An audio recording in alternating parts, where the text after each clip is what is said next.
Hello and welcome to the July edition of 71 Magazine. I'm your host, John Bryanton, and first we'd like to thank OMU for underwriting this segment. Well, it's officially summer, the heat is on, and this time of the year is very taxing on our air conditioning. So with us today is Sonia Dixon, who is a Communication and Public Relations Manager for OMU, and she's going to give us some tips on how we can give a break to our air conditioner. Sonia, welcome to the show. Well, thank you for having me. Well, listen, you know, this is a really hot time of the year. I mean, we're really hitting the 90s on a regular basis. The humidity level is up. Hey, listen, it's summer in Owensboro. It is, exactly. And I know this is very taxing on our air conditioning, and that, of course, raises our electric bill. So let's talk about some easy ways that we can give our AC a little bit of break, and let's begin with the blinds on our windows. Well, you know, we mentioned easy ways, and this is not the time of year that you want to be, you know, installing new windows on your home or doing all that. It's just too hot. It is. So we're trying to think of ways that would be really easy to get the most out of your air conditioning, but also to keep you comfortable, because after all, that's why we're turning that on. But closing your blinds is such a simple thing. Closing your drapes, anything like that you have, blocking out the sun. Right. When you there's a greenhouse effect. When the sun comes into your house, it stays, and it's going to make your air conditioning system work a lot harder. So if you can eliminate that extra heat, you're going to give your air conditioning a break and yourself a break, and you're going to save some money. Well, it's interesting because my wife has started doing that with this heat the way it is. We took our blinds off some of our windows and put curtains. Now they're insulated. But what she started doing is every morning before we go to work is she closes them. You know, that way when we get home, she opens it so we can see the light, but that's got to help my electric bill. Oh, it has to. It has to. And it's also, like I said, it's making you more comfortable. You're not having extra heat in your home. You know, and that doesn't cost you anything, which is great. You know, and a lot of people say, okay, you do your east windows then and your west windows. You know, my thought is when you leave for the day, close everything up and don't open those until the sun's not coming through that particular area. It's just a safe bet. You don't have to worry about it. Well, how can we use our appliances better? Gosh, you know, it's awfully tempting to warm something up in the oven, you know, or to, while you're home for lunch, to run a load of laundry through and throw it in the dryer, or, you know, anything like that. But, you know, you're creating more heat in your home, so that means your air conditioning system is going to have to work that much harder. So think about maybe doing laundry right before you go to bed at the coolest parts of the day. Most people assume that's only noon, but actually it's hot in our area through till about 5 or 6 o'clock. So we often set our peak low, which means we're at maximum use in our at the highest use in our community, around 3 or 4. So wait until well after that. Think about, you know, if you're going to bake something, if you're going to cook something, doing it well after that, running that load of laundry after that, taking that warmer shower after that. You know, thinking about those sorts of things. Or, you know, and I know it's hot on us, but grilling outside, things like that. Anything you can do to keep heat out of your home. Okay, well that makes a lot of sense. I didn't realize the peak time is 3 o'clock in the afternoon. I would never have thought that. People assume it is noon, but we are using, and a lot of that is when, you know, people are starting to turn things on, but that's when we're using the most power in our community. I'll be darned. And it typically is, if you think about it, it's typically the warmest part of your day. Yeah, it is. The evening sun is very, very warm, and the late afternoon sun. So, well, listen, here's one of my favorite tips: ceiling fans. Turn them on. Make sure the air is blowing down. It can make you feel up to 5 degrees cooler. Doesn't necessarily drop the temperature, but it does, and so that means that your air conditioning unit is not having to work as hard, and you're comfortable. And chances are, ceiling fans are in the rooms that you're in the most, probably your living or your den and that sort of thing, and maybe your bedroom. So keeping those going. They do use power, but not a lot of power, and they're going to keep you a lot cooler. Yeah, and it's a very inexpensive way, really, to help lower the temperature in your house, because really it's like turning a light on. I mean, you know, in your room or what have you. Exactly. So it's using very minimal amounts of electricity. So that is a great one, and my ceiling fans go all the time. Ours do too. Ours do too. It's certainly it's a minimal cost. Yeah. You know, we're also talking about not making your system run as hard, so you're not spending as much money on electricity. But it's also easier on your system. You're not having to do as much maintenance and that sort of thing.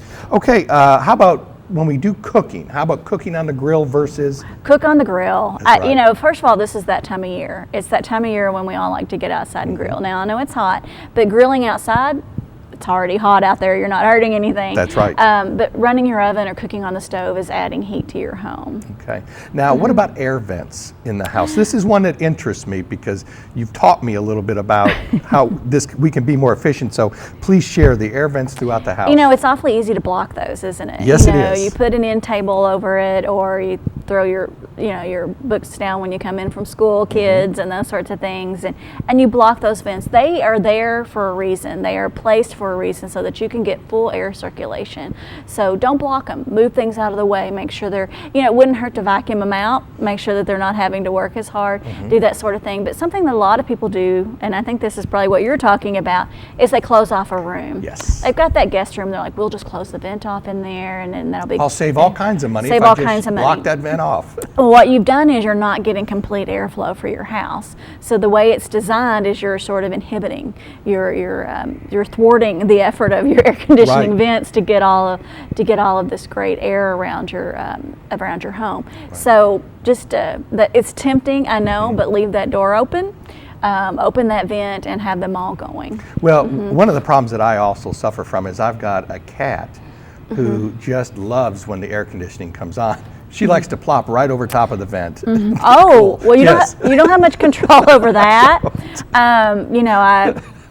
She does the same thing in the winter when the heat comes on. Oh, yeah, maybe- likes to plop right on the furnace. So Maybe get her own fan. I don't know, but certainly, it's very tempting, especially in bedrooms. It's Yes. really easy to do because they're typically tighter spaces. Right. It's very easy to let clothes lay on them or put a bedside table or something like that. So making sure those are clear. Well, a lot of people probably don't think about this, but dehumidifiers. We live in humidity here. I think we're all, when you say the Ohio Valley, that's the first thing that everyone thinks about. And humidity is really what makes you feel warm as well. If you can, if you think about walking out of your house in the morning, the humidity is really the first thing that hits you. So removing that extra moisture in your home, a dehumidifier is a great way to do that. Now you are using power, but it's very little. Also, you don't need to run it all the time. I would just run it during the most humid parts of the day, not in the evenings, and that's going to help your system work a little more efficiently. Okay. And even now, correct me if I'm wrong. I'm kind of going off script here, but like in the wintertime, we get in my house static electricity. In the winter, and so we will use a humidifier. Exactly, it's exactly the opposite, and that makes perfect sense. That makes perfect sense. We get really dry here in the winters, and a lot of places do because of the cold air. But certainly removing as much of that as you can. And it's very tempting to want to hang clothes this time of year in your house and let them dry. Keep in mind that is adding humidity. That's true. So it's going to make you feel warmer as well. So if you can eliminate that. Well, Sonia, those are some great tips. They really are fantastic, especially at this time of the year.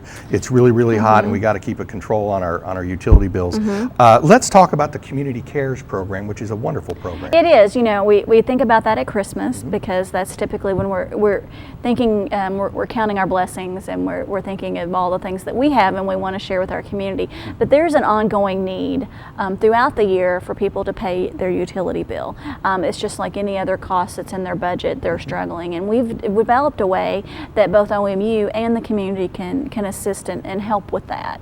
It's a necessary bill. We need power, we need water in our homes. So what OMU does is we make an annual contribution to the Salvation Army, and all of those funds are distributed to customers in need that are struggling. They do all of the vetting and that sort of thing. There are no administrative costs.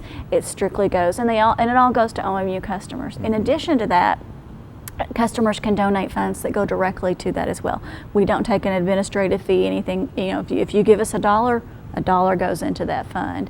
And what's nice about that is you could just round it up, and you've made a great point. If you rounded up your bill every month, it wouldn't be more than $12 a year. Right. So why not, if you could do that, or you can make a one-time lump sum, or you can just, I want to add $10, $5, $2 to my bill, or you can come in with your jar of change. That's right. And certainly, and what's wonderful about that is it's going to a true need in the community. We've all struggled at some point in our life, and a utility bill is like I said, it's a necessary thing. and we understand, and we do have lots of programs where we work with our customers, but there are times when they do need just financial assistance. We have a number of agencies that work with our community and help with those sorts of things, but this is one great way to make sure that you know exactly where your money's going. You know, because a lot of people, I think, who might be struggling with that, you know, a lot of these people may live in rental houses. They may, and they have little control over how their utility usage. Right. Perhaps, I mean, they're not in a situation where they can add insulation. They're not in a situation where they can replace windows. Some rental housing, you know, hasn't been updated in a while. You know, we always encourage renters to make sure they change those air filters and do some things like that, and try to seal windows and close blinds and do all those sorts of things. But they have very little control over a lot of the things that us as homeowners do. And you know, when you can't do that, and you perhaps are living in an inefficient home, it's something you can't fight. Right, and it's something that they can't help themselves, and so any assistance, you know, I just think, I sit here and I think, if the majority, if 3/4 of the people who are OMU customers gave that simply less than $12 in 1 year, what an impact we could have. Exactly. You know, we have 26,000 bills that we Yes. send out a month, and how wonderful would it be if everyone could try to contribute. Right. You know, and it's something that we don't think about, you know, in our community.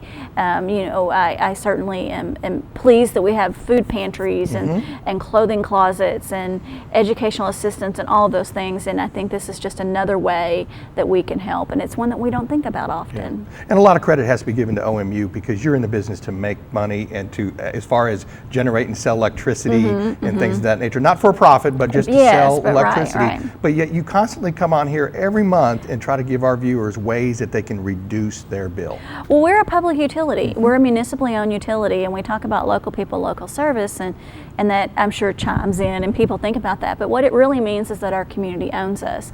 We are not in the business of making money, and we're in the business of serving our community. And one of the best ways to do that is to help them manage their utility costs, because we understand that it's a bill. We understand it's a bill that you're not glad to get every month. Right. But we want you to help you be as efficient as you can. It's not about the bottom line when it comes to that. That's fantastic. How can folks get additional information? Oh, Sonia? you can always visit omu.org. What's great about that site is we have a very easy payment system there that you can sign into, and you can track your usage. So if you did make a major change to your home, when you replaced your doors and windows, or you added insulation, you can mark that in time and see how efficient that is according to your usage and your billing. Also, follow us on Facebook. Certainly follow us on Twitter. I always encourage everyone to sign up for our text notifications, which they can do at our website. What's great about that, it's a free service. You get timely information, particularly when we have something going on, for instance, an outage or a water issue or anything like that. We use it very judiciously. You're not going to hear from us every day, That's right. but you are going to be able to get timely updates and timely information. Okay, well, great.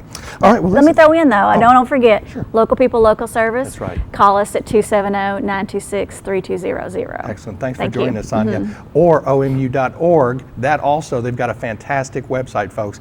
Listen, thanks for tuning into this segment of 71 Magazine. Thanks again to OMU for underwriting this. And on behalf of everyone at OMU and OCTV, we wish you a wonderful, safe summer, and we'll see you right back here in August.